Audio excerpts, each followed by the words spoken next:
মন্দিরে নতুন গাড়ির পুজো দিতে গিয়েছিলাম। এই ব্লগটা এডিট করার জন্য পোস্ট করতে পারছিলাম না। তোমরা দেখে নাও গাড়ি পুজো কিভাবে দিয়েছি। তো আমরা এখন রেডি হয়ে গেছি। মার ছেলে ডোডু এখন নতুন জামা পরেছে, এখন উইন্টার কালেকশন, শীতকালে জ্যাকেট। এই জামাটা আমরা কিনেছিলাম বাড়ি যাব বলে, তো ফ্লাইট জার্নিতে পরাবো বলে, কিন্তু সেটা তখন হয়নি। পেছনের দিকে আবার টুপি আছে ম্যাওপুষি, বাবা ওর খুব পছন্দের, লালের সাথে সাদাটা যা ম্যাচ করেছে না।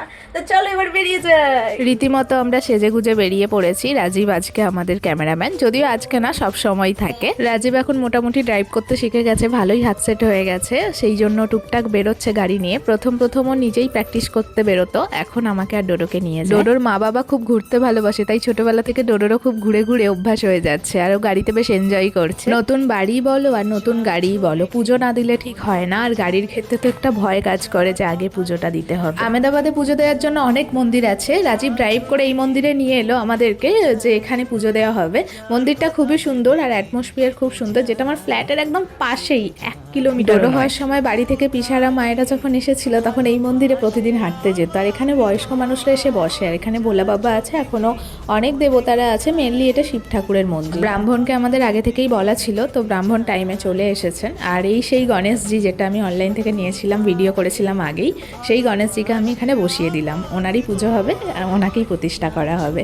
এখানে ব্রাহ্মণ আমাকে বুঝিয়ে দিচ্ছেন এখানে কি কি করতে হবে।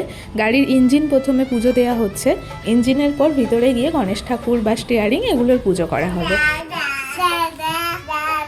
ডোডো এখানে বলেই দিয়েছে, মা তুমি পুজো করছো করো, আমি এখানে দাদা দাদা বলে তোমার ভয়েস ওভারের 12টা বাজে। এখানে গুজরাটি নিয়মেই পুজো হচ্ছিল, কিন্তু আমাকে যখন কিছু বলতে হচ্ছিল তখন উনি হিন্দিতে বলে দিচ্ছিলেন। আর আমাদের জীবনে যেহেতু এটা প্রথম গাড়ি, তাই গাড়ি পুজো কিরকম হয় জানি না, কিন্তু ওনার পুজো দেখে আমার খুব জেনুইনই মনে হয়। একটা একটা করে সবকিছুই হয়ে গেল। প্রথমে ইঞ্জিনে পুজো করলেন এবং ভেতরে গণেশজিকে প্রতিষ্ঠা হচ্ছে, আর উনি নিজেও করছেন, মানে আমার করার পর উনি মন্ত্র বলে নিজেও করছেন। আমার পার্সোনালি বাইক রাইডটা খুব ভালো লাগতো। রাজীব যখন অফিস থেকে আসতো প্রায় প্রত্যেক দিনই আমরা বেরোতাম, এমনকি 10টার সময় অফিস থেকে ফিরেও আমরা কিন্তু 11টার মধ্যে খাওয়া দাওয়া করে বাইক নিয়ে বেরিয়েছি, বাড়িতে ঢুকেছি 1টায়। তো এরকম লাইফ ছিল আমাদের। কিন্তু ডোডো আসার পর গাড়িটা এতটাই এসেন্সিয়াল হয়ে গেল, তো এখন আমাদের নিতেই হলো। যদিও প্রেগনেন্সিতে প্ল্যানিং ছিল আমাদের গাড়ি নেওয়ার, কিন্তু তখন ফ্ল্যাট ইন্টেরিয়ার সব কিছুতে এতটাই বিজি হয়ে পড়েছিলাম, এতদিন পর নিতে হলো।